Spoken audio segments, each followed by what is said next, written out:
ou rationnel. En accord ou à l'opposé. Par ici, les brasseurs d'opinion et de vision. Les rencontres de l'air. Bonjour Marie. Allô Mario. Alors aujourd'hui, 3 octobre, la CAQ devrait être en train de célébrer le premier anniversaire de sa réélection avec 90 sièges. Là, ça fait 1 an aujourd'hui, jour pour jour. J'entends ce silence. Écoute, moi aussi, là, c'est censé être popcorn champagne là, aujourd'hui pour la CAQ. Et c'est pas ça, là. C'est pas ça, là. Ouais. Écoute, je sais pas s'il y avait une question au bout de cette oui, parce que c'est ça la question, c'est que c'est pas ça qui arrive, là. Non, c'est pas ça qui arrive. Puis là, écoute, on n'aura jamais assez de cette chronique-là pour venir au bout de tout ce qu'on a à dire là-dessus. Mais tu sais, je vais commençons par la CAQ, là.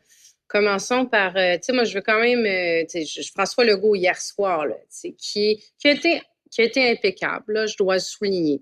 Je l'ai senti ému, je l'ai senti shaké, là, c'est le moins qu'on puisse dire, tu sais, qui va vers sa candidate. J'ai trouvé ça beau, là, j'ai trouvé ça humain, ce qu'il a dit, de dire à sa candidate, écoute, c'est pas toi qui as perdu, c'est moi. C'est moi comme chef de la CAQ. C'est la CAQ qui avons perdu. Ce n'est pas ta défaite, c'est la nôtre. Je pense qu'il pouvait pas être plus juste que ça. J'ai trouvé ça beau. Moi, ça m'a touché quand même, le côté humain de François Legault qui ressort. Mais là, aujourd'hui, là, perte de contrôle totale. J'avais l'impression d'assister à un accident de char en direct où, tu sais, quand un hélicoptère ou un avion perd le contrôle, puis que ça se met à tourner dans les airs, puis là, plus capable de reprendre le contrôle. Tu sais pas où ça va s'arrêter, là? Oh my God! Non, mais là, écoute, qui s'en va faire un point de presse. Je sais pas si tu as eu... Moi, j'ai regardé ce point de presse-là. Moi, je l'ai vu en direct, là. Oh, j'avais mal pour lui. J'avais mal pour le politicien. Il était mal préparé. Il était en dehors de ses baskets. Là, il dit finalement, on va aller sonder la population sur le 3e lien. On rappelle quand même que le Parti québécois qui a gagné l'élection est contre le 3e lien. La population de Jean Talon a voté pour le Parti québécois qui est contre le 3e lien. Mais là, il revient en disant non, mais on va aller sonder la population sur le 3e lien. Donc, je ne sais pas c'est quoi la lecture qui fait de ça. Je pense qu'il est à côté de ses baskets aussi là-dessus parce que les gens, j'ai l'impression, ont probablement voté contre. C'est un vote de contestation, c'est un vote de frustration, c'est un message qui est envoyé à la CAQ de vous nous avez trahis, vous nous avez menti. Vous nous avez bullshité, là, j'ai pas d'autre façon de le dire. Là. Le 3e lien, finalement, c'était-tu vraiment un vrai projet? Ça existait-tu ou pas avant l'élection? Ça a changé. Mais que François Legault revienne aujourd'hui en disant on va déterrer le 3e lien. Mais est-ce que ça peut être pris au sérieux? Ben moi, je trouve que c'est comme, c'est ajouter l'insulte à l'injure, là.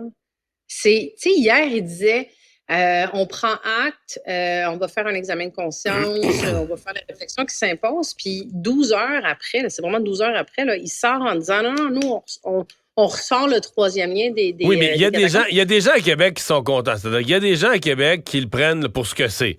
C'est-à-dire que nous, on était pour le 3e lien, il a abandonné ça, on était fâchés contre lui. Il mange une volée dans une élection, puis là, il nous a écoutés. Mais là, ça, je l'ai entendu aujourd'hui, mais ça me paraît limité. Là. Ça s'adresse à une clientèle très restreinte à Québec. Pour le reste, je pense pour une grande majorité de la population, aujourd'hui, ça paraît quasiment comme une joke. Ben, je le répète, le PQ a gagné, le PQ est contre le 3e lien. Puis là, toi, tu dis, la CAQ se dit au lendemain de ça, « Hey, sais-tu quoi? Je pense que je vais ressortir mon projet pour lequel... » Oui, mais il y a du monde pro-3e lien, même dans des radios à Québec, il y a des gens pro-3e lien qui demandaient aux électeurs de voter pour le PQ pour punir François Legault. C'est bizarre. Oh, ouais, non, je pense... Mais tu sais, écoute... C'est pas, tu sais, moi, j'ai toujours dit, là, c'est pas rationnel voter dans la vie, c'est émotionnel. Tu sais, là, les gens voulaient donner un claque à la CAQ, c'est ça qui a été fait, là. Mais est-ce que tu sors, tu sais, le message, pour ça que je disais, hier soir, le message était juste. Est-ce que tu sors avec ça aujourd'hui dans ton Mais est-ce que tu sentais... non, tu as parlé d'improvisation, parce que est-ce que tu sens qu'il y a une destination? Une fois que tu as dit ça, là, on va consulter, je demande à nos députés de consulter sur le 3e lien, je ferme pas la porte à ce qu'on rouvre le dossier. Mais là, une fois que tu as dit ça, tout le monde s'attend à ce que tu rouvres le dossier. Est-ce que tu peux dire, mettons, 3 mois plus tard, mais là, les députés ont consulté leur entourage, puis finalement, ils disent de ne plus toucher à ça. Mais là, Mario, les gens... tous les experts disent de ne pas toucher à ça. D'autres, les experts Non, pas disent les de experts, pas les environnementalistes. Les environnementalistes. Puis les médias, nous, on consulte pas d'autres experts. On consulte plus les économistes, on consulte plus. On appelle les seuls experts. Il n'y a pas juste Greenpeace qui dit ça. Non, mais des urbanistes, mais tous des gens qui sont du côté de l'environnement, là. Je veux dire, il y a plein d'autres types d'expertise qui te diraient que non, ça prend... Tu sais, des experts en camionnage vont te dire, il manque une route, là, c'est un fer à cheval, ton affaire, ça circule pas, là. Oui, mais en même temps, tous les arguments, c'est quand même le premier ministre, c'est censé être le gars quand même le plus informé du Québec qui est encore en train de spinner que l'achalandage a diminué de moitié, mais ça a justifié avant. T'sais, il n'est même pas capable, lui, d'expliquer, 1, pourquoi il voulait aller là, 2, pourquoi il n'a plus voulu aller là, puis 3, pourquoi il y retourne. Non, mais c'est il l'a expliqué. Il l'a expliqué comme il pouvait, mais ils l'ont enterré, là. Le printemps passé, excuse-moi, mais avec des arguments... Avec des arguments faibles et de dernière minute, puis un seul chiffre, là. Mais comme gouvernement, quand t'enterres un projet, est-ce que tu peux le remettre au monde toi-même 3 mois après? C'est la question que je me pose. Non, c'est pas une bonne idée. C'est pas une bonne idée. Puis moi, la seule chose que je vois là-dedans, puis avoir vu, t'as vu le même point de presse que moi, je pense que c'est Paniqueville. Et là, c'est Paniqueville au caucus. Et là, c'est Bernard Drainville qu'on a vu brailler sur son 3e lien, et Martine Biron, et Jonathan Julien qui se prenait à face hier, puis il n'y avait plus de mots pour expliquer la défaite. Je pense que c'est ces gens-là qui se sont probablement... Là, en ce moment, c'est la panique là, à la CAQ, là. Puis alors qu'ils devraient... Mais là, on n'a rien vu. Là. Si c'est la panique, là, on n'a rien vu parce que les prochains sondages vont être plus mauvais. C'est une mauvaise période qui s'en vient, là. Il n'y a aucune raison de paniquer. C'est une élection partielle. Je veux dire, le vrai test, c'est dans 3 ans. C'est un vote. Tu sais, je veux dire, une hirondelle ne fait pas le printemps. Là. C'est pas cette élection-là. Moi, juste un conseil à donner à M. Paradis, là, député maintenant, j'allais dire candidat du PQ, député du PQ, tu sais, profite-en pendant les 3 ans que tu es là. Sa probabilité de réélection en 2026 n'est pas super forte, là, pour ne pas dire inexistante. Là. C'est un vote de contestation. Mais ce que je sens, c'est que c'est Paniqueville au niveau de la CAQ. Et avoir vu M. Legault dans son point de presse où il se fait questionner pendant 20 minutes à droite à gauche, où il est incapable de répondre à aucune question. Il n'est pas convaincu lui-même. C'est on va aller questionner on va demander à nos députés de consulter. Pas le 3e lien, là. Ouais, mais on ne repart pas le projet. Écoute, moi, je comprends pas ce qu'il a fait aujourd'hui, puis j'ai hâte de voir surtout où ça va mener. Hey, il faudrait se parler un instant, il nous reste 1 minute, des autres partis, Québec solidaire, les libéraux, Éric Duhem. Est-ce qu'il y a quelqu'un d'autre qui s'en sort honorablement? Ben, pas vraiment. Tu sais, là, le PQ, c'est une super belle victoire pour eux, extraordinaire. Là, eux, leur débat, leur demande des prochains jours, c'est avoir une question tous les jours à l'Assemblée nationale. Ça se fera pas. C'est justifié, moi, je trouve.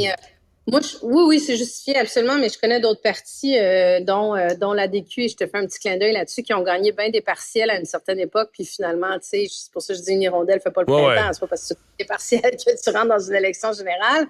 Le PLQ, c'est épouvantable. Écoute, je pensais qu'ils étaient rendus dans le 3e sous-sol, ils sont rendus au 8e sous-sol.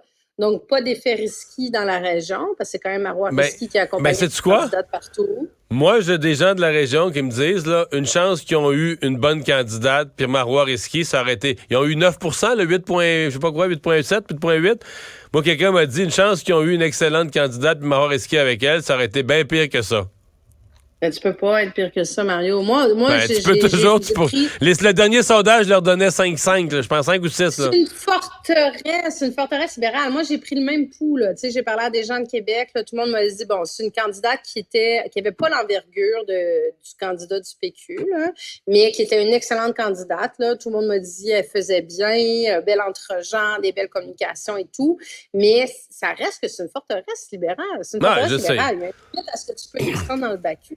Écoute, ils sont même pas capables d'aller rechercher l'argent qu'ils ont investi auprès du DGEQ. Donc, ça, c'est un enjeu. Le PLQ, là, moi, je pense que, honnêtement, l'effet risqué n'est pas là. Et Marc Tanguay est à risque. Je ne serais absolument pas surprise. Là, il y a un conseil général dans les 2 prochaines semaines que le leadership du chef par intérim, Marc Tanguay, soit remis en question et qu'il y ait un nouveau chef par intérim d'ici Noël. Moi, je sais qu'il est déjà questionné. Est-ce qu'ils vont oser? Est-ce que dans l'état actuel des choses, ils vont oser changer de chef par intérim? Je sais plus. Je crois que oui, j'entends que oui. J'entends que oui, ça grenouille beaucoup à l'interne. Et puis Québec solidaire, c'est Gabriel Nadeau-Dubois qui est à risque. Mais on va surveiller tout ça. Merci, Marie. Au revoir. Bye, Mario.